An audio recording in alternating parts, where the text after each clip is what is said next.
1 नवंबर से पहले हिसार एयरपोर्ट से 48 सीटर एयरक्राफ्ट। नमस्कार, एकमत पोस्ट में आपका स्वागत है। मैं हूं सर्वेश कुकरा। इस वक्त हिसार एयरपोर्ट पे हूं, महाराजा अग्रसेन एयरपोर्ट। जहाज़ उड़ेंगे या नहीं उड़ेंगे, लेकिन एक बार ऊपर दिखा दो, कबूतर यहां पर ज़रूर उड़ रहे हैं।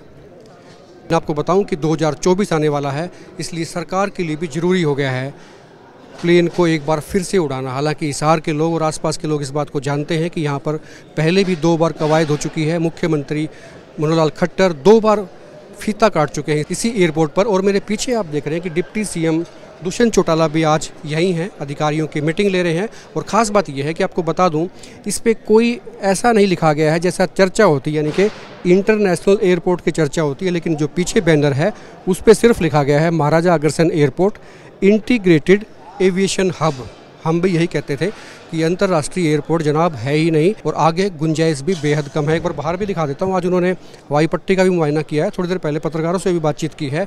और हालांकि काफ़ी चीज़ें उन्होंने कही हैं कि एयरपोर्ट जल्दी शुरू होगा, फ़्लाइट भी शुरू होंगी, और संभवतः 1 नवंबर से सरकार कोशिश करेगी कि फ़्लाइट शुरू की जाए, दिखाया जाए। मैंने आपको बताया कि 2024 का चुनावी साल है, चुनाव होने हैं। और आप ये तय मान लीजिए, चुनाव से पहले सरकार जो मर्जी करना पड़े, जैसा मर्जी करना पड़े, एक बार फिर से यहाँ पर आपको एयरप्लेन टेक ऑफ करते और लैंड करते हुए दिखाई देंगे, क्योंकि वोट लेने हैं। लेकिन क्या जनता एयरपोर्ट के नाम पे, जहाज़ उड़ाने के नाम पे वोट देगी या नहीं देगी, वो अलग इशू है। लेकिन आप ये देखें ज़रा, विस्तार ज़रूर हुआ है एयरपोर्ट का। आगे जो है वो हवाई पट्टी बड़ी है, और ये जो प्लेटफॉर्म है, ये हैंगर्स हैं इधर। दरअसल जहाँ पर मीटिंग चल रही, दुष्यंत चौटाला मीटिंग ले रहे हैं, ये हैंगर्स हैं। यहाँ पे जो छोटे एयरक्राफ्ट हैं वो खड़ा करने की जगह होती है। जैसे गाड़ी का गैराज होता है, इसी तरह से एयरप्लेन का हैंगर होता है, इसे हैंगर कहा जाता है। ये हैंगर जरूर बन गए हैं, 1 2 3 और आगे छोटे भी हैं। ये 3 बड़े हैंगर यहाँ ज़रूर बनाए गए हैं, क्योंकि इंटीग्रेटेड एविएशन हब, इसका मतलब भी यही है। इसमें कुछ भी हो सकता है। जब इंटीग्रेशन की बात आती है, इंटीग्रेटेड जब कहा जाता है, तो समझ लीजिए कि इस पर कुछ भी होगा। और जहाँ तक हमारी जानकारी, मैं पहले भी आपको कई दफ़ा कई मरतबा ये बता चुका हूँ कि यहाँ पर मेंटेनेंस का काम जो है, MRO इसको बनाया जाएगा, ये ज़रूर तय है।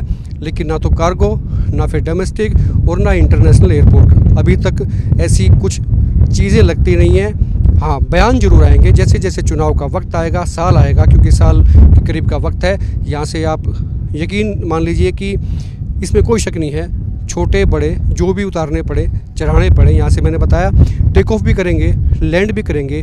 एक बार कम से कम चुनाव से पहले फिर से कोशिश की जाएगी यहाँ से जहाज़ उड़ाने की। लेकिन फ़िलहाल आज के दिन मैंने आपको दिखा दिया, सिर्फ कबूतर उड़ रहे हैं। उन्हीं हैंगर में कबूतर उड़ रहे हैं, जिन हैंगर में उन प्लेन्स को खड़ा किया जाता है या फिर खड़ा किया जाएगा। दुष्यंत चौटाला से भी यहाँ पर बातचीत की है, आपको सुनाते हैं कि वो क्या कह रहे हैं। मगर हिसार की जो वायबिलिटी दिल्ली एयरपोर्ट से जोड़ने की थी, उसकी रिपोर्ट आ गई है और वो फिजिबल है। अब रेलवे को हम लिख कर भेज रहे हैं कि रेलवे जो झज्जर से लेके फारूक नगर तक का लिंक है, लगभग 25 से 30 किलोमीटर के बीच का है, उसका एक्विजिशन प्रोसेस शुरू करें। स्टेट उसमें अपनी 50% इक्विटी डालेगी। सर, एलिवेटेड रोड के बारे में उसका तो बजट अनाउंसमेंट होगी। 723 करोड़ रुपए का बजट प्रोविज़न हमने रख दिया है। उसके अंदर हम कोशिश कर रहे हैं कि जो जाइका है, जापान का बैंक, वो 2% इंटरेस्ट पे लोन देता है। स्टेट लोन ले, जैसे ही लोन मिलेगा इसका टेंडर हम इशू कर देंगे। राहुल गांधी की सदस्यता जाने के बाद अब जिस तरह से बंगला खाली करने के ऑर्डर दिए गए, लेकिन कांग्रेस हरियाणा में एक कैंपेन चला रही है कि राहुल हर घर में यहाँ पर आ सकते हैं। इस तरह के ट्वीटर्स भी शुरू हो गए हैं, कुछ कहना चाहेंगे? मकान तो जब मैं मेंबर ऑफ पार्लियामेंट था, जब भी मेरे पास 30 दिन की वैलिडिटी थी सदस्यता जाने के बाद। गुप्ता जी और मैं आज सरकार में, कैबिनेट में हैं। जिस दिन सत्ता परिवर्तन होगा, नई सरकार आएगी या हम कंटिन्यू करेंगे, ये तो किसको पता है भविष्य में क्या होगा। मगर जिस दिन सदस्यता या पोस्ट जाएगी, उसके बाद ये तो आपकी जिम्मेवारी है कि 30 दिन के अंदर अंदर आप खाली करो। आना, किसके घर में आना कोई रोक सकता है? अगर मैं कल आपको फ़ोन कर दूँ चाय पीने आ रहा हूँ, आप भी तो खुशी के साथ बुलाओगे। तो ये कहना कि हर घर में आ सकता है, तो कोई रोक नहीं है, प्रतिबंध तो है नहीं। मगर किसी के अपमान का है या लोकतंत्र के रक्षा का है, ये बनाया जा रहा है। जहाँ बात सदस्यता जाने की आती है, डेफर्मेशन का केस था, कोर्ट ने फैसला किया।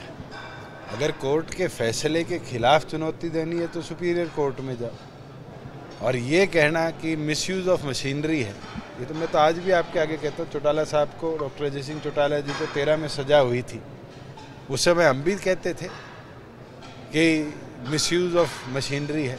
इसका मतलब तो कांग्रेस जो आज बात कह रही है 2013 की हमारी बात के ऊपर मोहर लगा रही है कि कांग्रेस ने किस प्रकार से मशीनरी का दुरुपयोग किया था। 2024 को लेकर किस तरह से तैयारियां में जुटी है जेजेपी की? गठबंधन को लेकर भी पूरी तौर पे तैयारी है और दोनों पार्टियां मिलकर प्रदेश में 3.5 साल से अच्छी सरकार चला रही है, सफल सरकार चला रही है, प्रोग्रेसिव सरकार चला रही है और आगे भी इसी तरीके से 1.5 साल ये सरकार प्रदेश में चलेगी। ये कहना कि तैयारी है, हर पॉलिटिकल पार्टी चाहे नेशनल हो चाहे रीजनल हो, वो अपने एरिया को पूरी तरह कवर करती है और दोनों पार्टियां अपने तौर पर काम कर रही हैं। और दोनों ही क्यों, चाहे वो कांग्रेस हो, चाहे वो INLD हो, चाहे और कोई दल हो, मुझे नहीं लगता कि कोई भी ऐसी पॉलिटिकल पार्टी है जो कहे कि नहीं हम तो आधी विधानसभाएं आधी लोकसभाओं पर ही काम करेंगे आधे प्रदेश में।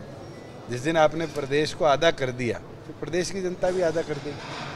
अजय जी कह रहे हैं कि उनके काम नहीं हुए, वर्क पर कोई काम नहीं है, सरकार में वो माफी मांग रहे हैं। कौन अजय जी काम किसके नहीं हुए मैं तो ये मान नहीं सकता। अगर डेवलपमेंट वर्क्स की बात है तो हमने प्रदेश भर के अंदर भरपूर डेवलपमेंट वर्क्स कोविड काल के बावजूद भी चलाए और कई ऐसी चीज़ें हैं जो मुझे लगता है नॉन वायबल नॉन फिजिबल होती है और 100% तो मेरे को लगता है भगवान भी काम पूरे नहीं कर सकते। प्रेमलता है वो आरोप लगा रही है कि उचाना विधानसभा में जो वादे किए थे वो पूरे नहीं किए। चलो मेरे से ये बता दो कौन सा पूरा नहीं हुआ।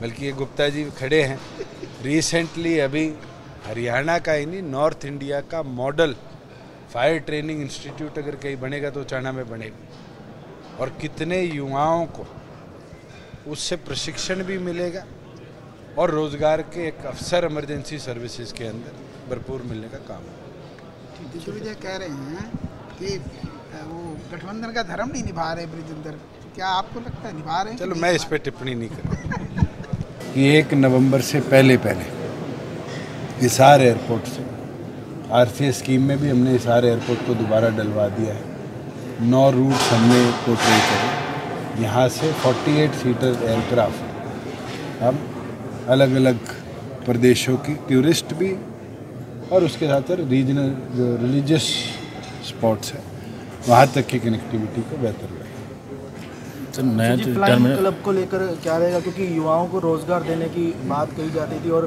ड्रोन ट्रेनिंग की भी बातें हुई थी, लाइसेंस वगैरह दिए। आज एयर इंडिया की टीम भी आएगी, उनके साथ जो फ्लाइंग ट्रेनिंग ऑपरेशन यहाँ से चलाने हैं, जिस हैंगर में हम खड़े हैं वो इंस्पेक्शन कर जाएंगे और मुझे पूर्ण उम्मीद है कि 100 से 200 पायलट एयर इंडिया भी हिसार में ट्रेन करने का काम करेगी। उसके साथ साथ 3 अलग अलग और कंपनीज हैं जो हिसार में FTO शुरू करना चाह रही हैं। उसके लिए भी जल्द सरकार की ओर से ओपन टेंडर हम इशू करेंगे जिसमें उन युवाओं को अवसर मिले कि हरियाणा की धरती पर वो ट्रेन